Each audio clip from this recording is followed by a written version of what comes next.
มันมาแต่ใสกับปูนี่นะแม่บ่ได้เอากระปูมาเพราะโตมันคือสิมีอ้าวนี่แม่เก็บได้ค่ะแม่จ๋าบ่ได้แม่บ่ได้เอามาม่วนอันเก็บมาวานนี่ก็เอาไว้ตู้เย็นแล้วมันเข้ามาทางไหนมันคือสิเข้ามาได้เอามันออกมาเอามันออกมาเร็วๆอ่ะดึงได้มองเขาแม่นนี่ก้ามันหนักแข็งแรงกระดอกแข็งแรงแล้วมันสิครบเจ้านะโอ้มันยังมีแต่ขี้ดินอยู่ได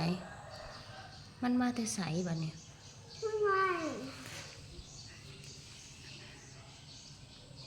มันสิเข้ามาทางไหนลูกมันแทงเฮาเพื่อนเฮาก็เป็นเพื่อนปูนเบิดอยู่ก็ปูเฮาบ่ได้เอามาจักโตมันคือสิมีระวังมันครบมือเด้อเดี๋ยวแม่คือผู้ชายกามันคือขาดมันขาดแล้วมันมีเงินซื้อแล้ว